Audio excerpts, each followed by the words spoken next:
Ashama akkam jirtu dhaggeeffattoota keenya kun BBC Afaan Oromoodha. Lolli Israa'el fi Iraan gidduu adeemaa jiru torban lamaaf deema. Ammallee ijoo dubbii addunyaatti. Ammas immoo gaaffiiwwan hin deebine baay'ees qaba. Dhimmi kun Itoophiyaa dabalatee biyyoota kaaniif maal jechuudha? Akkamiin furamuu danda'a? Sababii ijoo duuba jiru maal jennee gaaffiiwwan tokko tokko kaasnee mari'achuuf jenna. Dhimma kanarratti immoo mari'achuuf kan waliin istuudiyootti argamu hiikaa fi tasaa hiikaa akkam? Jirra mayya akkamatti? Hojiin akkam? Hojiin dansa. Waa'ee lola Israa'el fi Iraan kana haasa'uuf jenna. Egaa torban lamaaf deeme biyyoonni kun kana dura hariiroo gaarii qabaataa turanii booda keessa hariiroon isaanii gaariin turre amma immoo deebi'anii walitti bu'aniiru. Ameerikaan gidduu seenteetti.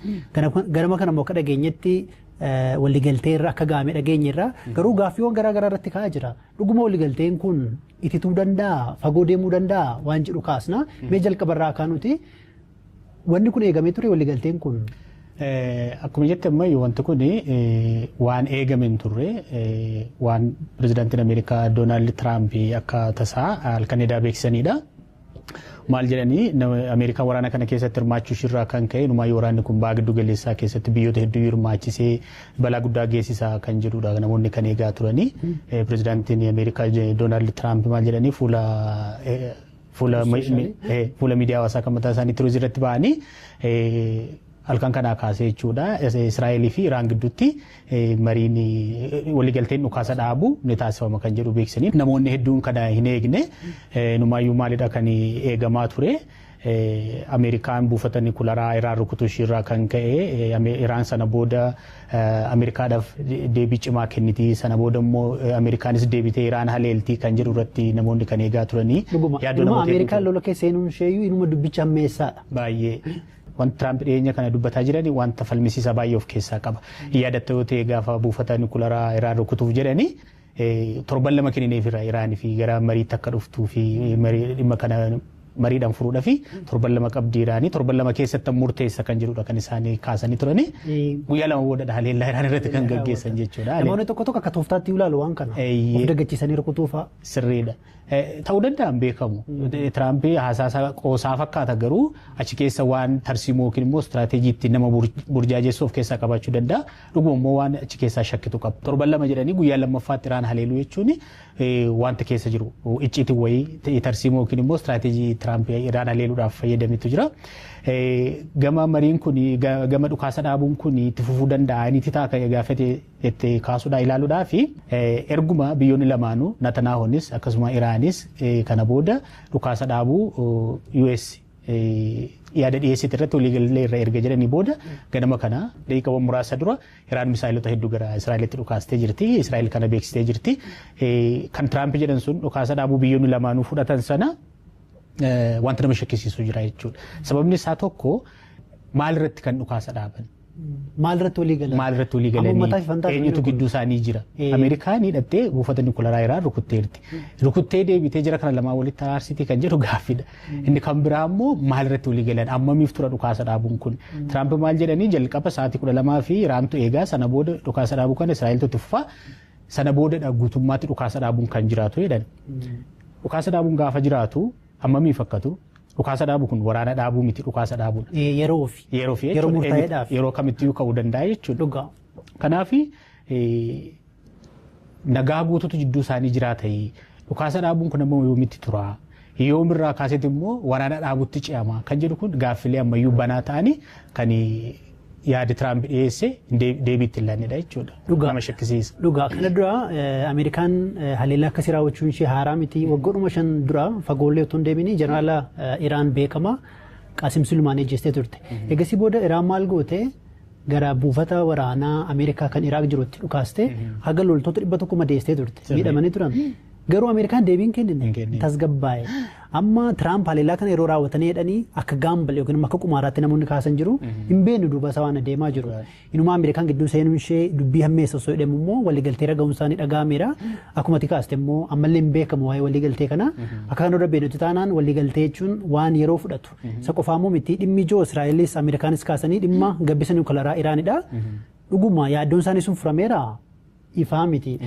Waayit Haawus yookiin masaraan Ameerikaa akka waan gabbisni niwukilaraa Iraan barbadaa'etti dubbatu Iraan immoo waan kana faallaa ta'etti kan isheen dubbataa turte UN yookiin dhaabbatii atoomik eejensii immoo dhaqee mirkaneessine amma itti hin beeknu.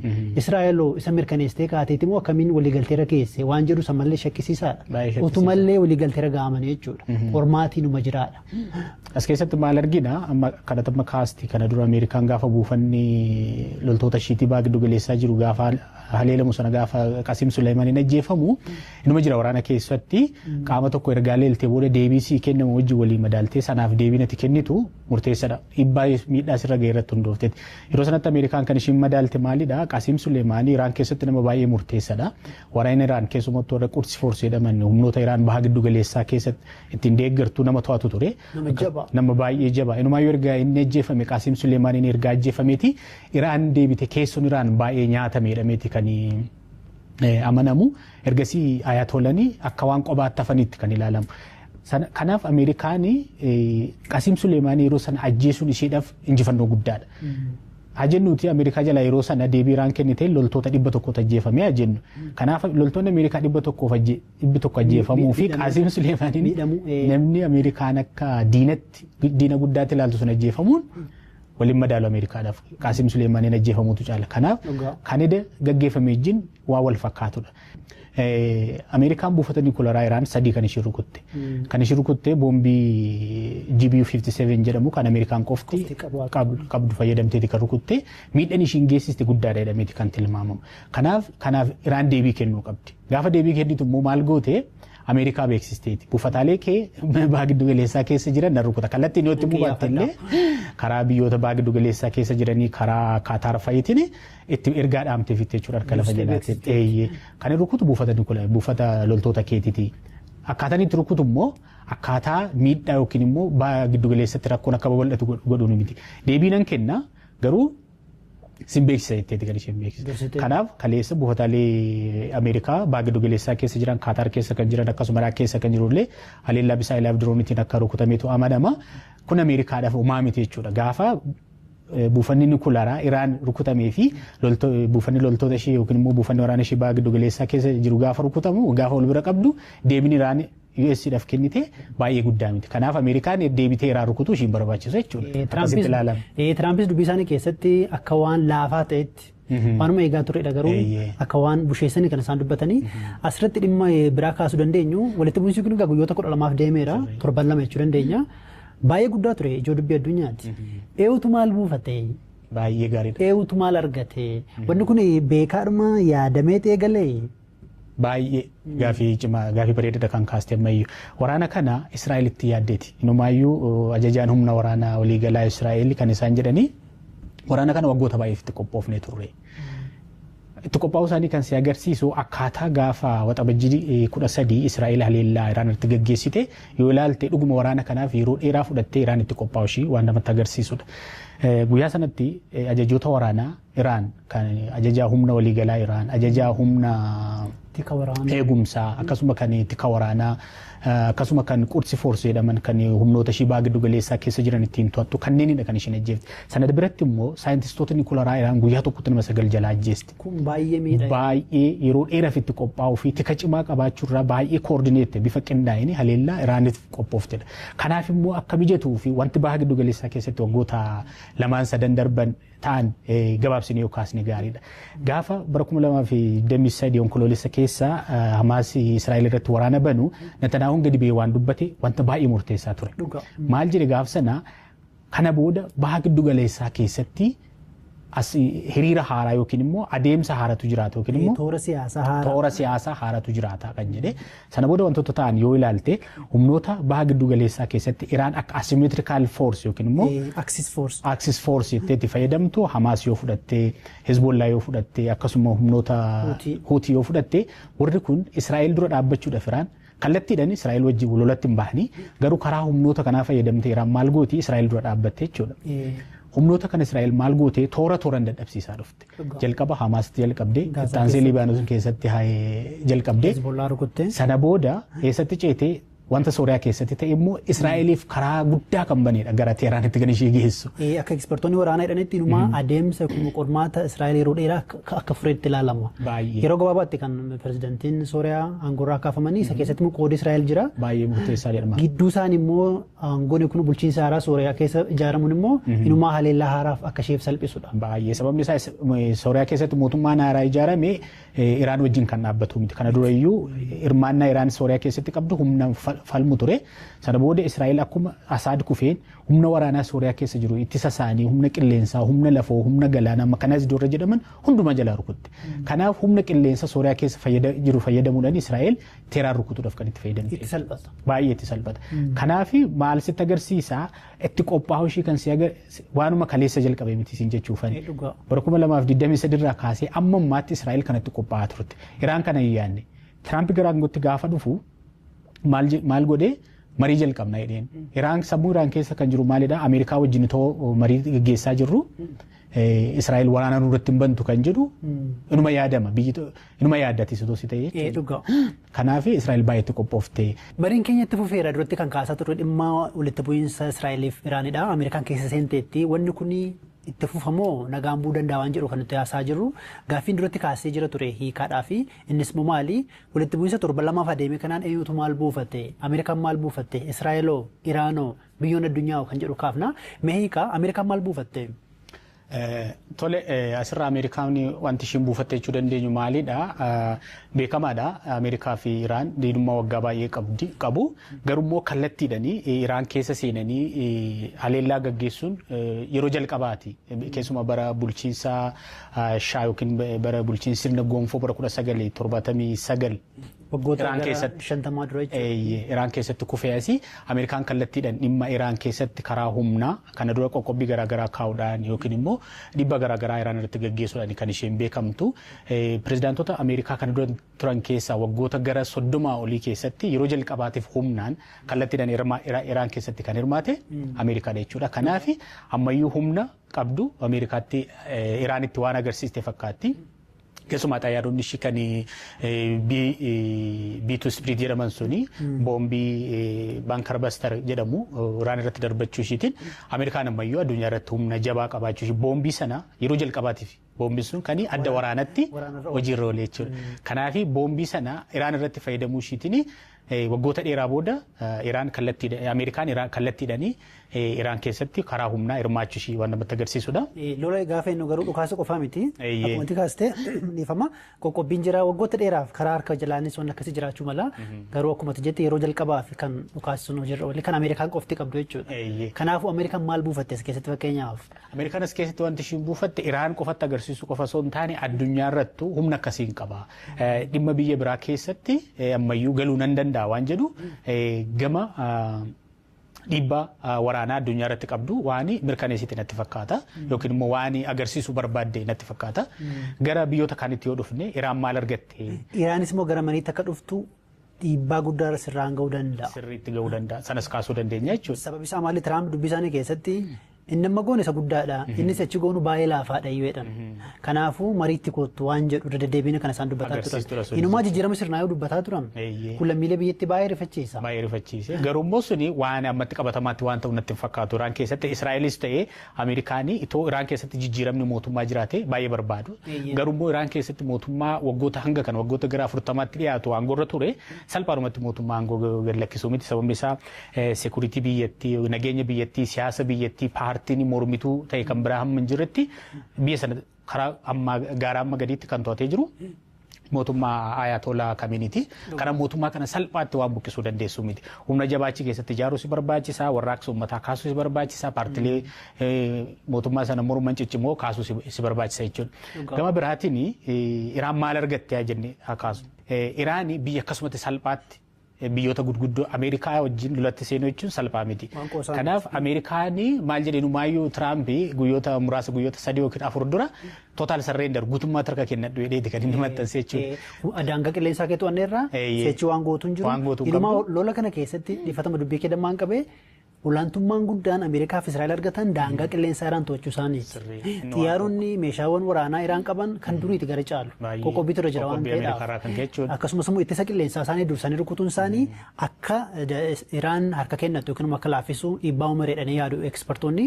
Kanuma keessa immoo akka mariitti dhuftullee dhiibbaa uumuu danda'a dhuga akka argaa jirrutti. So kanaaf Iraan maal agarsiifte jechuudha humna qabdu. Keessumaa bilaastik misaayilaa yookiin immoo misaayilaa haayipersoonik ta'an saffisa sagalee dachaa hedduu irra deemuu danda'an. Misaala irratti Faatawaan kan jedhaman jiru akkasuma misaayila fageenya gaggabaabaa deeman kan kaleessattiin buufataalee waraana bahaa giddu galeessaa keessa jiranitti rukutte misaayila sana addunyaa irratti hojiirra oolchuu ishee humna jabaa qabaachuu ishee agarsiisti. Dhumaayyu Israa'el maaliin beekamti humna ittisaa misaayilaa cimaa qabdi sadarkaa gosa garaagaraa kan ofirraa ittisuu danda'u qabdi jedhamee ittiin dhaadatamaa ture. Humna ittisaa Israa'el sana cabsuu seenuu kan danda'u haayipersoonik misaayila warra jedhaman qabaachuu ishee agarsiisteetti. Salphaatti biyya harkaan kennanii ta'uu ishee agarsiisteetti. Gara Israa'elitti haa dhufu ammayyu. Israa'elitti haa dhufu dhugaa.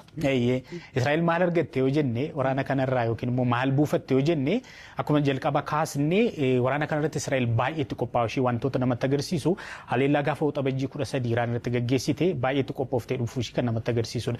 Beekamaadha Israa'el addunyaa irratti wanta ittiin beekamtu lama keessaa tokkodha. Tokko humna tikaa jabaa qabaachuu isheeti Mossad kan jedhamu inteleejensii biyyoota garaagaraa keessatti hojjetamu. Haleellaa jajjabaa kan kana dura waggaadhuma baranaa kana keessatti haleellaa jajjabaa raawwatee duuba inteleejensii yookiin qaamni basaasaa Israa'el qooda guddaa qaba. Inni hojii guddaa hojjeteera. Inni kan biraa Israa'el ittiin beekamtu Rising attack yookiin immoo dursanii rukutu primitive strike kan jedhamu dursanii rukutuudhaan beekamti. Isaan beekamti humna qilleensaa jabaabaa giddu galeessaa keessatti qabdi. Isa fayyadamtee Iraan irratti gaafa jalqabaa dhiibbaa guddaa geessiteef sana booda immoo giddu galeessan yoo laallee guyyaatti xayyaaronni Israa'el 20 hanga 50 ta'an giddu galeessan qilleensa Iraan irra yookiin immoo qilleensa magaalaa Teheraan irra marmaaru. Guyyaatti xayyaaronni kun magaalaa Teheraan irratti haleellaa garaagaraa gaggeessan jechuudha. Kanaaf guyyaa jalqabaate hanga ammaatti ajajoota waraanaa Iraan jalaa ajjeefaman yoo laalte saayintistoota Iraan jalaa ajjeefaman yoo laalte even halkan kaleessaa saayintistii Nikularaa Iraan 11ffaa jalaa ajjeesteetti guyyoota 12 keessatti jechuudha. Kun Iraaniif irratti dhiibbaa guddaa qaba. Kun Israa'el akkamitti ilaalti akka milkaa'ina guddaatti ilaalti jechuudha. Sababni isaa yaaddoo lama qabaa jette. Yaaddoon inni jalqabaa maalidha? Nikularaa Iraan gabbistuudha jette. Gabbisa Nikularaa Iraan. Buufataalee Iraan sadan Nikularaa Iraan gabbisa Nikularaa cimaatti gaggeessitu Natanz, Fordo fi akkasuma immoo bakka maal ture? Maqaa sana harkaa badde. Buufataalee sadan sana jalaa rukutamaniiru. Kuni akka mo'icha guddaatti fudhatte jechuudha Israa'el. Kanaaf wanti isaan argatan kanaadha waraana kanarraa wanti isaan dhaban wanti isaan argatan jennee kaasuu kan dandeenyu kanaadha. Dhugaadha. Israa'elis gara waliigaltee dhukaasa dhaabuutti akka dhuftu wanni ishee dirqe yookiin immoo wanni ka'umsa ta'eef gaafa ibsiteetti maal jette tokkoffaa gabbisa Nikularaa Iraan haleelamuu isaati. Ameerikaan boombiiwwan gurguddaa ergitee rukutteetti gaafa sanbataa eegasii booda immoo Israa'elis dabalataan rukutteetti Iraan wakkattuudhaas miidhaan guddaa akkanatti dhaqqabeedha kan isaan dubbataa turanii. Inni namatti kaaste immoo dhimma misaayilaati. Fataha dabalatee misaayileewwan garaagaraa qabdi. Inuma Iron Dome kan sirni ittisaa Israa'el deebisuuf hin dandeenye. Darbeeyyuu gamoowwan garaagaraa rukutaa ture. Israa'el keessatti miidhaan guddaa dhaqqabeera. Egaa akkuma jette egaa Ameerikaanis Iraanis Israa'elis waan buufatan qabu walitti bu'iinsa kana keessatti garuu akkuma duratti kaasne waliigalteen kun inni itti ta'a fuulduratti nagaan bu'a waan jedhu ammallee gaaffiidha. Mee dhimma kana xumuraatu jira Ameerikaana. Waggoota durii eegalee egaa Israa'el walitti bu'iinsa garaagaraa keessa hirmaatteetti Iraan dabalatee garuu wanneen sun walitti bu'iinsawwan sunneeni furmaatan arganne yookiin immoo gudunfaan argamne jedhamanii qeeqamu. Ammallee ka'umsa akka ta'an madaadhuma kun yeroo tokko fayyee deebi'ee dhukkufatu. Akkasiifaatu taa'edhanii xiinxaltoonni kaasan jiru. Maali yaada asirratti? Sirriidha mayyuu wantoota amma kaaste keessaa Israa'eelii wanti ishiin ittiin beekamtu tokko waraana mo'achuu hin dandeessedha. Dirree waraanaa irratti waraana mo'achuu hin dandeessi garuu siyaasa furuu hin dandeenye hanga ammaata. Fakkeenyaaf amma baha giddu galeessaa keessatti biyyoota garaagaraa wajjin kan isheen rakkoo qabdu.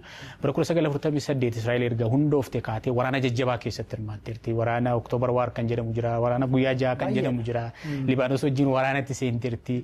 Kanaaf rakkoo waraanatti ishii geesse.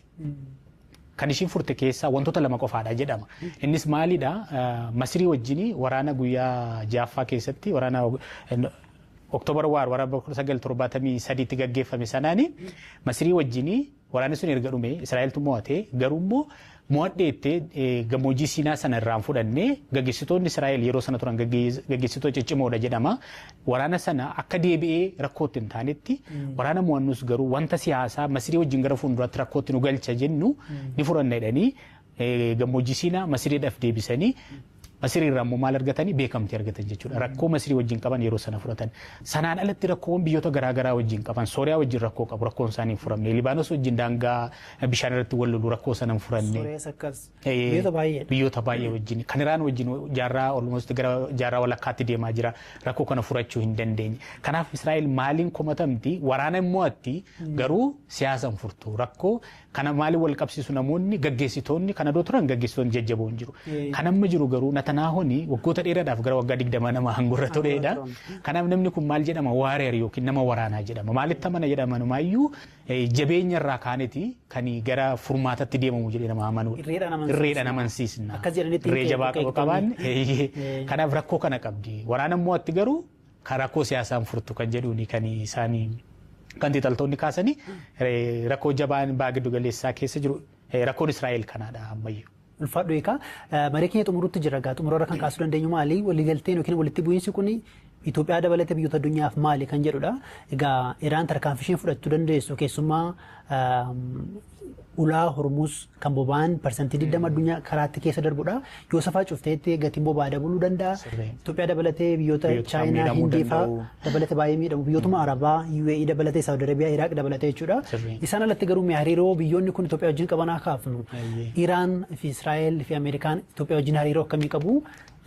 Itoophiyaa fi Israa'el gaa waliigaltee yeroo dheeraa qabu yookiin immoo hariiroo jabaa qabu. Waggaadhuma biranaallee ministeerri dhimma alaa Itoophiyaa Israa'el dhaqanii turan aangawoonni Israa'elis gara Itoophiyaa dhufanii turanii.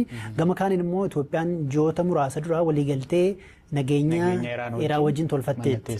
Kana yeroo waraana kaaba Itoophiyaallee Itoophiyaan biyyoota diroonii irraa bitte jedhamee amanamu keessa tokko Iraanidha. Egaa siyaasa keessatti abaluu diina kootii wanti jedhan jiru namni waltumsee jiraata. Itoophiyaan dippiloomaasii kun siyaasa akkasii qabdi. Garuu maalis ta'u waan addunyaa keessa deemaa jiru naannee gara Itoophiyaa dhufuun Itoophiyaanis qaama addunyaatti waan taate. Dhugaadha. Fakkeenyaaf xiyyaarri Itoophiyaa gara Teel Aviv balali'uu dhaabee ture. Sababa rakkoo nageenyaa kanaan jechuudha. Lammiileen Itoophiyaa Teheraan keessa jiran yookiin Israa'el keessa jiran rakkoo nageenyaa saaxilamuu danda'u. Biyyoota adda addaa keessa jiran kanaaf saaxilamuu danda'u. Dhimma kanamaaf kaasnaa waraanni yookiin walitti bu'iinsi gaafa deemu namni gar tokko qabatee Israa'elidha Iraanidha jedhee wal harkisuun uma jira malee dhala namaatu miidhama.